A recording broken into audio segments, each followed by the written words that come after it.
Olá, aluno do 8º ano, aqui é a professora Moísa e hoje daremos continuidade no PET do 4º bimestre de Língua Portuguesa. Estou aqui na página 14, semana 4. Coloque em destaque no seu material impresso ou no seu caderno o tema de nossa aula, que é o poema e a crítica social. Vamos na leitura inicial.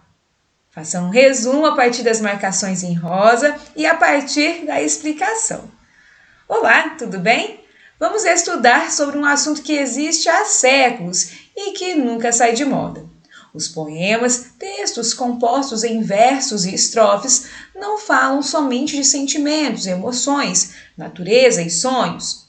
É possível tratar em um poema de questões sociais como injustiças e desigualdades. Um poema pertence ao gênero lírico, em que uma voz particular, o eu lírico, manifesta a expressão do seu mundo interior, revelando um estado de espírito, ou também construindo uma denúncia social, quando fala sobre guerra, violência, racismo, por exemplo. Nesta semana vamos falar do poema e da paródia, um gênero bastante interessante. Breve apresentação. O poema tem como intenções principais emocionar, criticar, conscientizar, fazer refletir. Seus leitores são todas as pessoas que se interessam por leitura e assuntos que vão desde os amorosos até os temas sociais mais gerais, como miséria, injustiça, feminicídio, preconceito racial e etc. O poema, pode ser organizado em versos. Uma linha é um verso, e estrofes, conjunto de versos. Pode conter rimas ou não, que são os chamados versos brancos. Um poema tem ritmo criado por recursos como rimas e repetições, por exemplo. Sua linguagem é figurada, então é conotativa, usando e abusando de imagens poéticas, por meio das inúmeras figuras de linguagem. E quanto à paródia? Já ouviu paródias de uma música, de um poema ou de uma imagem? A paródia é um texto verbal ou não verbal que imita ou recria outro pré-existente, em geral já conhecido.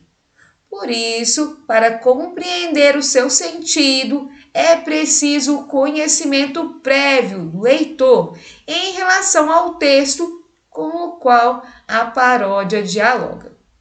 Trata-se de uma recriação que pode ser feita por meio de retomadas de um tema, de um personagem, de um cenário ou outro elemento da obra original, cuja intenção pode ser o humor ou a homenagem e sua revalorização. São bastante conhecidas, por exemplo, as paródias da tela Mona Lisa, de Leonardo da Vinci. Nós temos aqui um exemplo. Eu vou lhe mostrar outros em uma busca que eu fiz. Por meio do Google Imagens, nós podemos ver aqui algumas paródias do quadro de Mona Lisa. Observe, nós temos questões do contexto a qual vivemos e também questões aí que nos levam ao humor. Atividades. Leia com atenção os poemas a seguir. Descobrimento, de Mário de Andrade. Abancado a escrivaninha em São Paulo, na minha casa da rua Lopes Chaves, de supetão senti um friume por dentro. Fiquei trêmulo, muito comovido, com o livro Palerma olhando para mim. Não vê que me lembrei que lá no norte, meu Deus, muito longe de mim, na escuridão ativa da noite que caiu, um homem pálido, magro, de cabelo escorrendo nos olhos, depois de fazer uma pele com a borracha do dia, faz pouco se deitou. Está dormindo. Esse homem é brasileiro que nem eu. Depois nós temos aqui o poema Estranha Fruta, de Edmilson de Almeida Pereira. Ao sul do sul, a amarga colheita ocupa as mãos direitas. Não se cansam de erguer-se para cumprir sua messe. A fruta estranha queda, alheia às estações, medra entre a gente do bem, ou melhor dizendo, de bem. Quem a cultiva, quem? Ao sul do sul, a amarga colheita ainda gera receita, mas de tanto exaurir o fruto, as mãos queimam-se junto. Nós temos aqui um grosário.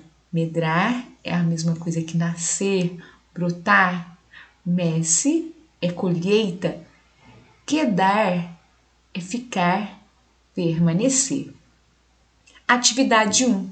Os poemas revelam um olhar voltado a questões sociais, porém em diferentes contextos. Qual é a diferença entre eles? Eu fiz aqui algumas marcações. No primeiro, nós temos um homem que está à escrivaninha, ok? Em São Paulo. Nesse caso, ele está com um livro e, ao se deparar com ele lembra que lá no norte existiu um outro homem que não é igual a ele. Como ele é? Você pode fazer a leitura dos outros versos e descobrir. No caso, no segundo poema, nós temos aqui a ideia de uma amarga colheita que ocupa as mãos direitas. No caso, alguém trabalhador, né, que utiliza as mãos para fazer o quê? Você deve perceber os últimos versos. Mas de tanto exaurir o fruto, as mãos queimam-se junto. Então, essa é a diferença. Espero que você tenha entendido. Atividade 2. Compare o que cada eu poético diz em relação ao outro de que fala. Que sentimento ou avaliação é possível perceber? O eu poético é o personagem do poema, tá? Então, quando o escritor ele escreve o poema, ele pensa em alguém, e esse alguém, né, fala por meio dos versos, da estrofe. Então, vamos ler aqui. Na escuridão ativa da noite que caiu, um homem pálido, magro, de cabelo escorrendo nos olhos, depois de fazer uma pele com a borracha do dia, faz pouco se deitou, está dormindo. E a segunda ideia, não se cansam de erguer-se para cumprir sua messe. Nesse caso, nós vamos perceber aqui que a parte em azul demonstra esse sentimento de alguém que trabalhou e que depois foi dormir, quer dizer, descansar. E nesses outros versos aqui, eu fiz a marcação em verde, mostrando que a cada dia ele se ergue para cumprir o seu trabalho.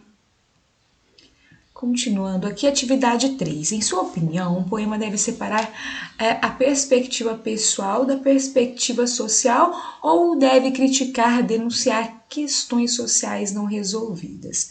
No caso, eu marquei em amarelo a parte a qual acredito que seja a resposta. Justifique a partir do que abordamos aqui no início de nossa aula. Atividade 4. Como vimos, vários elementos compõem um poema, contribuindo para a sua riqueza de sentido ou de sentidos. Qual alternativa a seguir não apresenta um desses elementos? No caso, vamos perceber a letra A. Um poema possui rima, aí no caso tem uma observação, ou a ausência dela, uma vez que ela não é obrigatória? Nós fizemos a leitura sobre isso, não é mesmo? Letra B, ritmo alcançado por meio do uso de figuras de linguagem, por exemplo.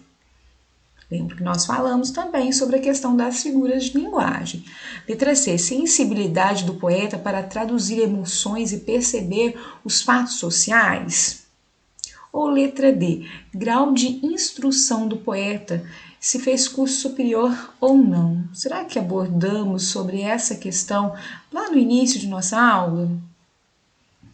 Atividade 5. Agora é sua vez. Paródias são comuns não só em textos verbais, mas também em tirinhas, quadrinhos, charges e cartoons. Leia o cartoon a seguir. Eu tenho 60 anos e já fiz tudo o que eu tinha que fazer nessa vida. Plantei um filho, escrevi numa árvore e tive um livro.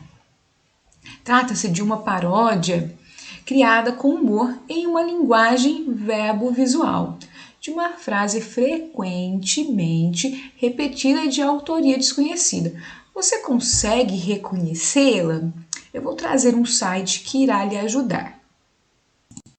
Estou no site Hotel News, em que aqui nós temos a frase a qual está sendo aí citada.